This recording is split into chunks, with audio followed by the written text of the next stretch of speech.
Qui con il mister in seconda del Gemini, rito compilato. Mister, una gara che è sembrata quasi come una montagna russa nel primo tempo, poi nel secondo avete dominato, avete impresso il vostro gioco nella gara. Io la domanda che voglio farle è proprio sul primo tempo, su come avete mantenuto i ragazzi sul binario giusto nonostante il gol del pareggio che poteva un po' scombinare i vostri piani.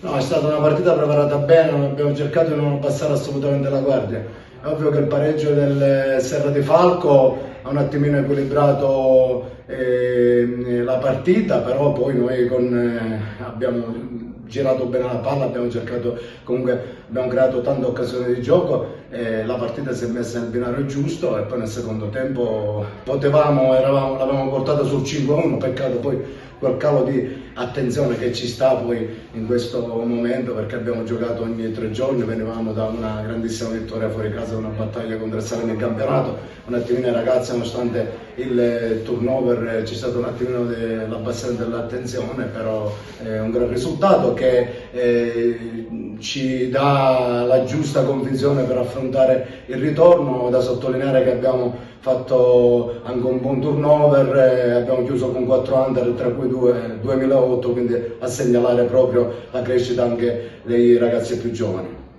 Adesso appunto, come ha detto anche lei, la testa va al campionato, ha archiviato l'impegno di Coppa perché c'è un'altra battaglia domenica. Ma sapevamo che questo periodo tra fine ottobre e inizio novembre era molto affollato di partite, di battaglie, dobbiamo mantenere la continuità dei risultati.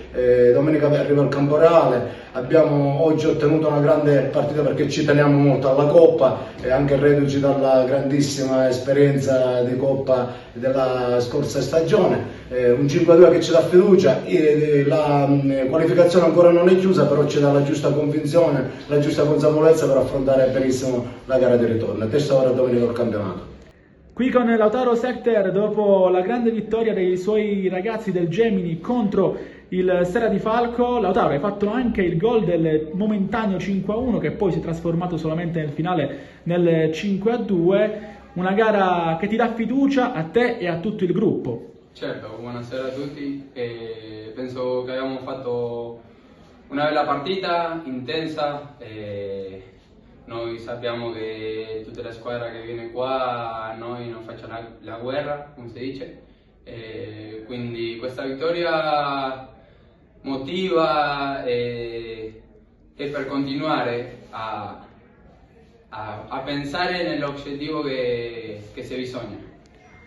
Una nota sulla tua partita che hai giocato sia da esterno di centrocampo sia da braccetto di difesa. Sei uno dei giocatori più versatili e questa è un'arma in più per il tuo mister e anche per le tue prestazioni. Certo, il mister mi ha fatto una domanda, mi ha detto se posso fare quello ruolo e gli ho detto sì mister, l'anno scorso ho fatto una partita con Villarosa qua. E quindi sono felice che posso giocare in diverso ruolo per aiutare la mia squadra. Qui con Gianluca Muratore, numero 10 del Gemini, che oggi esce con una vittoria scoppiettante nel primo turno di andata dei 16esimi di Coppa di Promozione. Gianluca, una gara importante la vostra, tu hai segnato il gol forse più importante di questo pomeriggio, quello del 2-1, quello che ha rimesso in carreggiata i tuoi. Sì, sono contento per la squadra, sono contento anche per il risultato personale. Stiamo dando continuità al nostro percorso, che è un percorso importante. Per noi vale il campionato tanto quanto la Coppa. Siamo felici di questo risultato e a testa domenica. Hai detto bene, testa domenica, perché questo turno infrasettimanale, così come ne avete avuti già di precedenti, può pregiudicare magari in parte la forma fisica per la gara del weekend, però abbiamo visto che voi siete una squadra che sa come giocare ogni 3 giorni con un ritmo quasi da Champions League. Sì, abbiamo la fortuna di avere una cosa molto competitiva e lunga e questo, dati gli impegni prolungati, ci porterà comunque a fare molto turnover, ma siamo 22 titolari.